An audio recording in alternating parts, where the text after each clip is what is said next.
বাবা जटाट विगलज्जल बाबा पावितस्थले गले वलम्ब्य लम्बितांबुजं बाबा শুনছেন আপনি কি ওদের জয়ধ্বনি শুনতে পাচ্ছেন না ওরা যে আপনার কাছে আসছে বাবা শুনছেন তনোতু নঃ শিবঃ শিবম চকার চণ্ড তাণ্ডব এত ডাক বাবা শুনতে পাচ্ছেন না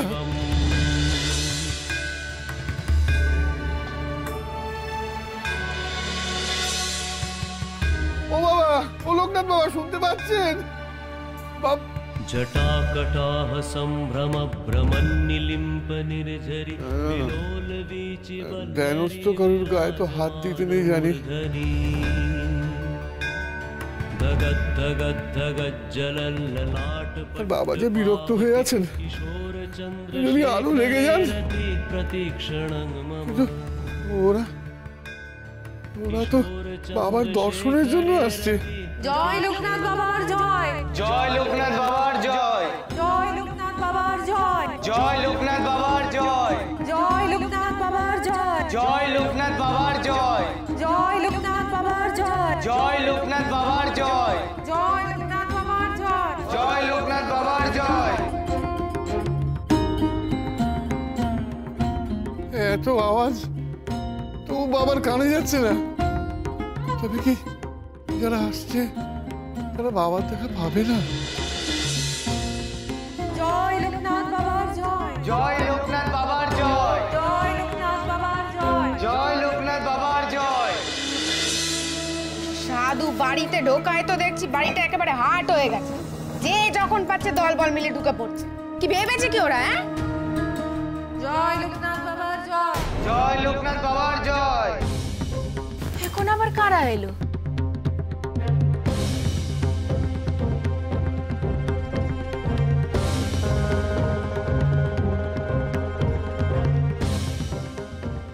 ওমা, এরাও এসে জুটেছে। কেন, কারা এসেছে? ওমা, এ তো নিচু জাতের লোকেরা এসেছে। বাড়িতে ঢুকবে নাকি? কখনো না, বাড়ির ভিতর আমি কাউকে ঢুকতে দেব না। এরা তো মনে হচ্ছে দল বল নিয়ে এসেছে। কি করে আটকাবো? করে আটকাবো দেখবে। বলি ও লকাই, বাবা একবার এদিকে আয় তো।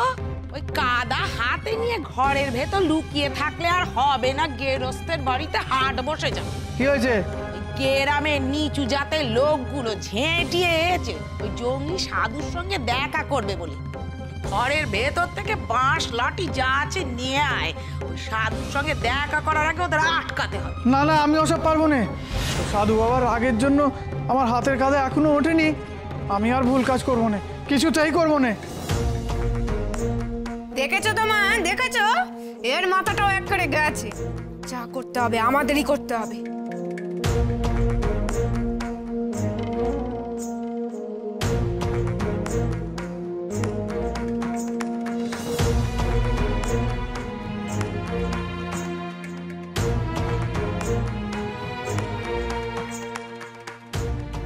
এই নাও, চলো তো দেখি কি করে ওরা বাড়িতে ঢোকে। জয় লোকনাথ বাবার জয়।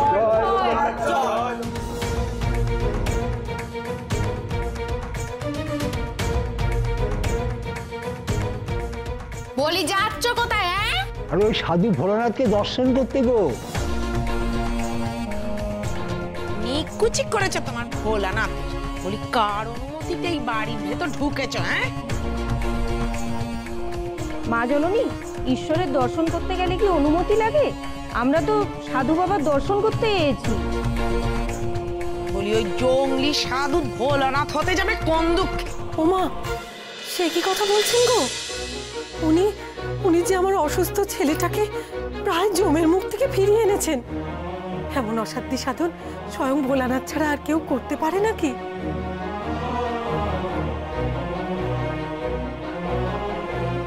দয়া করে একটিবার ভেতর যেতে দিন মা। বাবা লোকনাথের দর্শন করে আমরা ধন্য হব। কখনো না। যাকে তাকে আমাদের বাড়িতে ঢুকতে দেব না। ওই জঙ্গলি সাধু দেবো তা না ছাই। এসব কথা বলো নে। আমার মতো তোমার হাতে যদি কাদা লেগে যায়, তুমি যেতে দাও ওদের।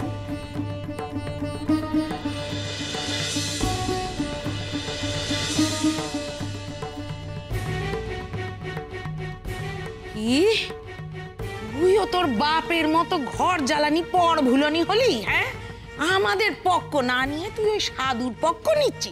আমি পক্ষ নিচ্ছি নে, আমি শুধু কইছি ওই সাধু বাবার নামে ওসব কথা কইও না। কি কইতে কি হয়ে যায়। ঘুরিয়ে কথা বলিস নে লকাই। ওই সাধু বাবা দেখছি তোর মাথাটাও খেয়েছে। হ্যাঁ, আমার ছেলেটাকে ওই সাধু বশ করে নিলে ভালো হবে না। ওই সাধুর ভালো হবে না। আজ ওই সাধুর একদিন কি আমার একদিন, বলি এক পাও এগোবে না, তাহলে কিন্তু অনর্থ হয়ে যাবে। গেরস্তের বাড়িকে হাট বানানো সাধুর ব্যবস্থা আমি করছি। বৌমা আসো তো দেখি। দাঁড়িয়ে থেকে লাভ নেই, কারুর দর্শন হবে না। বেরো এখান থেকে, বেরো।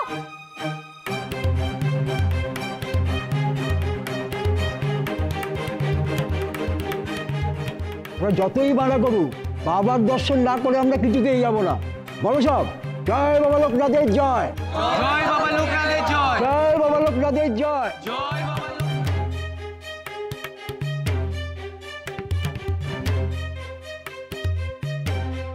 সরো দেখি সামনে থেকে। সাধুর সঙ্গে আমার কথা আছে। বলি ওনার জ্বালায় তো বাড়িতে টেকা যাচ্ছে না। যে কোনো লোক বাড়ির ভিতর ঢুকে পড়ছে তা তো হবে না। বাবা এখন ধ্যান করছেন, আমি অনেক দেখেছি, বাবা শুনছেন না। দেখি কেমন না শোনে। সরো দেখি। হ্যাঁ সরো। আরে দেখো,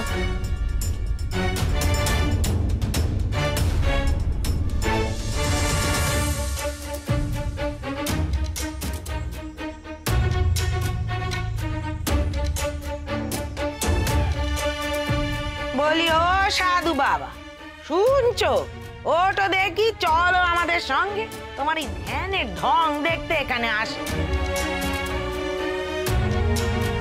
দেখেছো মা, দেখেছো? এত জোরে ডাকছো তবুও কানে কথা ঢুকছে না। কালা সাজা আমি বার করছি। বলি ও সাধু বাবা, কথা কানে যাচ্ছে? ওটো দেখি, ওটো আমাদের সঙ্গে বাইরে চলো দেখি।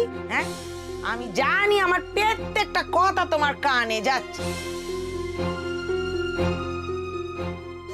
ওই যে সদরের ওখানে হত্যে দিয়ে পড়ে আছে লোকগুলোকে বিদে করো, নাহলে কিন্তু আজকে অনর্থ ঘটাবো। হ্যাঁ,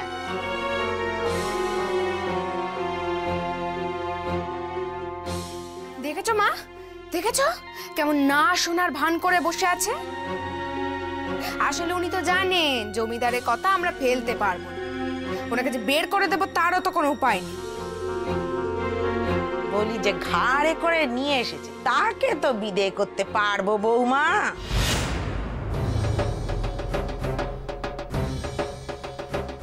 এই সাধু বাবা যদি আজ কথা না শোনে, তাহলে ওই লকায়ের বাপটাকে এই বাড়ি থেকে কেমন করে বার করি দেখবে। হ্যাঁ,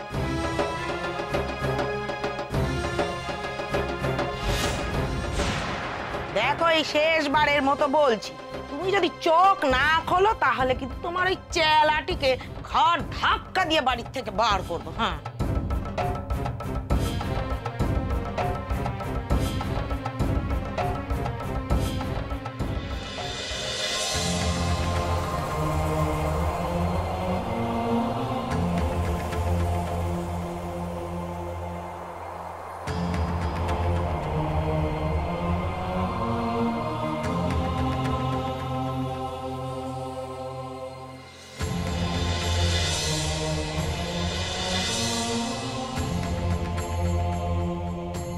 তোর জন্য লোক সেবার সুযোগ পেলাম, আর তোকেই বিপদে ফেলবো তাই কি হয় রে? ভয় পাস না, ভয় পাস না, তোর মুক্তি এই ভিটেতেই হবে।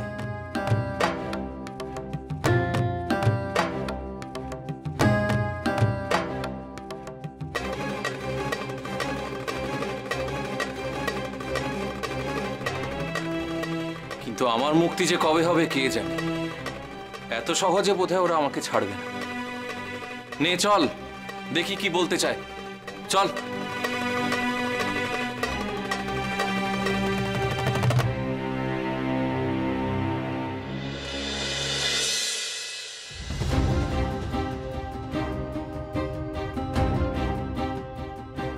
ওই শূন্য ঘটিতে জল আনা, সবার চোখের সামনে বামুনদের পইতে ছিঁড়ে পড়া, সত্যি কি সব সাধু বাবা জাদু করে করেছে?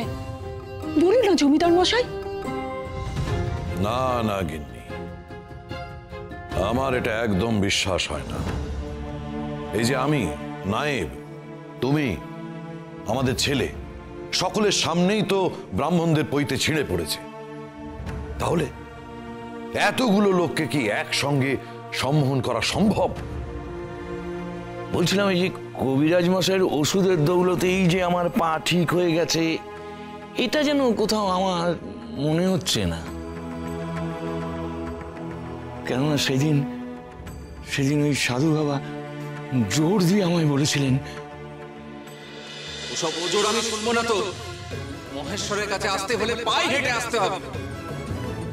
ওঠ, উঠে দাঁড়া, নিজের পায়ে হেঁটে আয় এখানে।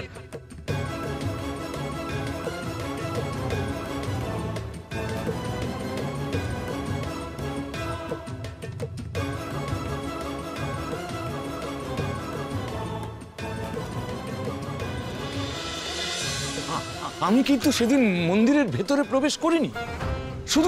শুধুমাত্র সাধু বাবার কথায় আমি হাঁটতে শুরু করেছিলাম। গ্রামের সবাই দেখেছে সেটা। আমার কোথাও মনে হয় যে সাধু বাবার অন্য কোনো ক্ষমতা আছে। এটাকেই আমি বলছি যে সাধু বাবার দৈব ক্ষমতা রয়েছে। কিন্তু বাবা, ব্রাহ্মণরা সেই কথা মানছেন না। জানি ওনারা মানছেন না। আর কেন মানছেন না জানো? ব্রাহ্মণরা নিজেদের স্বার্থ সিদ্ধির জন্যই লোকনাথ বাবার ঐশ্বরিক ক্ষমতাকে অস্বীকার করছেন। বারবার এটা প্রমাণ করার চেষ্টা করছেন যে উনি যেটা করছেন সেটা জাদুর খেলা। কিন্তু প্রকৃত ঘটনা হচ্ছে ব্রাহ্মণেরা নিজেরাই লোকনাথ বাবার কাছে ছোট হয়ে যাচ্ছে। তাই যা খুশি বলে গায়ের মানুষের মন ভেঙে দিতে চাইছেন। কিন্তু ব্রাহ্মণেরা যাই বলুক, আমি মানব না। জয় লোকনাথ বাবার জয়। আরে থামো সব। আরে আজ ওনার নামে তো আমরা অনেকক্ষণ ধরে জয় বলে চলেছি, কিন্তু সাধু বাবা তো একটিবারের জন্য বাইরে এলেন। সেই তো বাড়ির লোকজন গিয়ে কি জানি কি বলছে সাধু বাবাকে। আমাদের বুঝি কপালে নেই ওনার দর্শন। আমরা তো নিচু তলার মানুষ, উনি কি আর দেখা দেবেন আমাদের? না না, উনি তো সাক্ষাৎ গরিবের ভগবান, স্বয়ং ভোলানাথ। উনি আমাদের ডাকে নিশ্চয়ই সাড়া দেবেনই।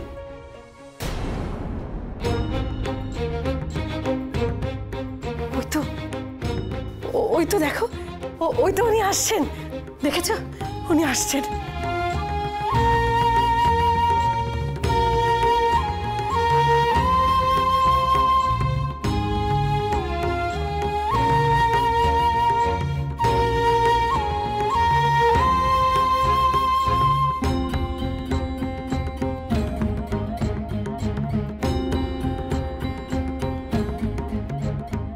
কেন এসেছিস আমার কাছে বল? বাবা, তুমি খোকার অসুখ সারিয়ে দিয়েছো, আমার মায়ের অসুখ ঠিক করে দাও না বাবা। তোর মায়ের কি হয়েছে রে? মুখ দিয়ে রক্ত উঠছে, কিছুতেই সারছে না। পয়সা নেই বলে ওই কবিরাজ মশাই ওষুধও দিচ্ছেন না।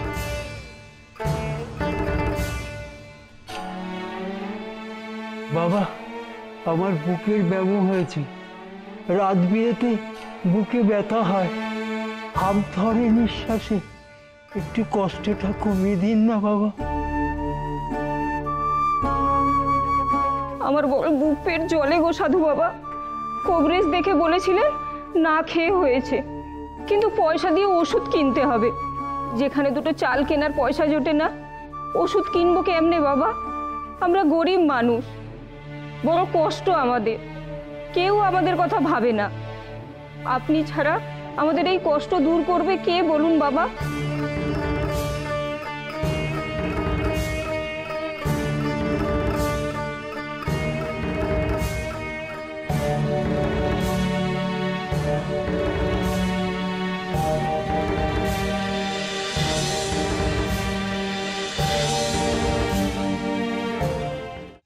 আপনি শান্ত হন জমিদার মশাই। যে যাই বলুক, গায়ের ব্রাহ্মণদের এভাবে চটানো ঠিক হবে না। ওনারা চটে গেলে গায়ে পুজো, আচ্ছা, বিয়ে, শ্রাদ্ধ, শান্তি সব কিছু বন্ধ হয়ে যাবে। এতে গায়ের মানুষরা খুব বিপদে পড়বে। তা বলে ব্রাহ্মণদের অন্যায় আবদারটাও আমাকে মেনে নিতে হবে? এটা মেনে নেবো যে সাধু বাবার কোনো ক্ষমতা নেই, তাই জাদুকরকে দিয়ে সাধু বাবার পরীক্ষা করাবো? আমি তো মেনে নিতে বলছি না, শুধু বলছি তারা যখন চাইছে জাদুকরের মুখোমুখি সাধু বাবাকে বসাতে, আপনি শুধু এইটুকু করুন। তাই বা করব কেন? আমি তো বিশ্বাস করি যে সাধু বাবার ঈশ্বরতুল্য ক্ষমতা রয়েছে। সত্যিটা তো বামুন ঠাকুরদের বুঝতে দিতে হবে। ওদের কথা যদি মেনে নেন তাহলে ওরাও তুষ্ট হবে। আর অন্যদিকে সাধু বাবা যদি প্রমাণ করতে পারেন যে এই সব কিছু জাদুকরের ভেলকি নয়, তাহলে ব্রাহ্মণদেরও মুখ বন্ধ হয়ে যাবে। বাবা, এই কথাটা কিন্তু মা ঠিকই বলেছেন। যদি উনি পারেন তাহলে যেমন ওনার লাভ, না পারলেও ক্ষতি নেই। বরং আমরাও বুঝতে পারবো যে ওনাকে বিশ্বাস করে আমরা কোনো ভুল করছি কিনা। কে ঠিক আর কে ভুল সেটা যদি গুরুদেব এখানে থাকতেন তাহলে প্রমাণ হয়ে যেত। হ্যাঁ, গুরুদেব তো আপনার বড় ছেলে এবং বৌমাকে নিয়ে তীর্থে গেছেন। ওনাদের তো ফিরতে দেরি আছে। সেই আর এদিকে ব্রাহ্মণেরাও আমাকে আর সময় দিতে রাজি নন। বেশ, তোমাদের কথাই মেনে নিলাম, হোক জাদুর পরীক্ষা। কিন্তু এই পরীক্ষা করাতে গেলে তো সব থেকে বড় জাদুকরকে ডেকে আনতে হবে। শোনো, তুমি দুর্যোধনকে সঙ্গে নিয়ে আশেপাশের গাঁয়ে যাবে আর সবচেয়ে বড় জাদুকরকে আমন্ত্রণ করে আনবে, এবং সেটা যত তাড়াতাড়ি সম্ভব। আমি এক্ষুনি যাচ্ছি। চলুন না মশাই। হ্যাঁ, চলো।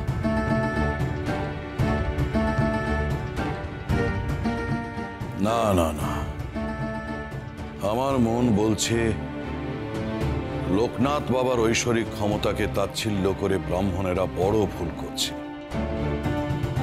একদিন ওনারা ঠিকই বুঝতে পারবেন যে বাবা লোকনাথ কত বড় সাধু, শিবতুল্য তিনি।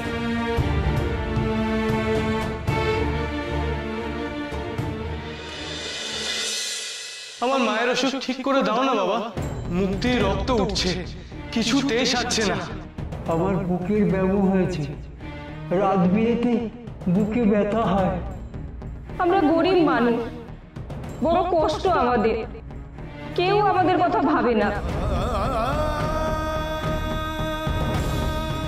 কত দুস্থ, কত আর্ত, কত অসহায় মানুষজন। আমাকে লোক সেবা করতে হবে আরো অনেক অনেক, এখনো অনেক বাকি। বহু লোক সেবা এখনো বাকি। সবাই যেমন মুখ চেয়ে বসে আছে। হে শিবশম্ভু, তোমার আদেশ আমাকে মানতেই হবে। আর্তের সেবা না করে যে যাওয়া যাবে না প্রভু। এখনো অনেক অনেক অনেক কাজ বাকি।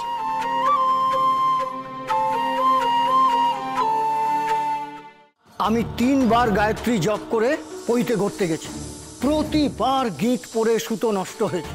আমার তো সেই একই দশা, দুবারের চেষ্টাতেও পইতেটা গড়তে পারি। আরে আমি তো পইতে সুতোই ছাড়াতে পারছি না, এমন তো কখনো হয় না। শোনো, নিশ্চয়ই কোনো জাদু বা টুকটাক করেছে ওই সাধু, না হলে আমাদের মতো দুধে বামুনদের হাতে পইতে গড়া হবে না। আমাদের ছোট করতেই উনি এই সব করছেন। তা বলে ব্রাহ্মণদের পইতে নিয়ে এইসব করা এ ঘোর অন্যায়, এ হতে পারে না। ঠিক কথা, এর একটা বিহিত হওয়া দরকার। জমিদার বাবুর ভরসায় চুপ করে বসে থেকে লাভ নেই। উনি যা করবেন তা করুন, আমাদের কোনোভাবে ওই সাধুকে সায়স্তা করতে হবে। কিভাবে করবে শুনি? ওই সাধু তো এমনিতেই আমাদের মস্করার পাত্র করে তুলেছে, আর ওনার কাছে যেতে আমার কেমন লাগছে। ওনার কাছে যেতে হবে না, হাতে না মারতে পারি ভাতে তো মারতে পারবো। যে করেই হোক ওই সাধুর খাওয়া বন্ধ করাতে হবে, তারপর দেখবো কতদিন খালি পেটে এই গায়ে টেকে, তখন শ্বশুর করে নিজে থেকেই গ্রাম ছাড়া হবে। কিভাবে ওর খাওয়া বন্ধ করাবে? শোনো তবে,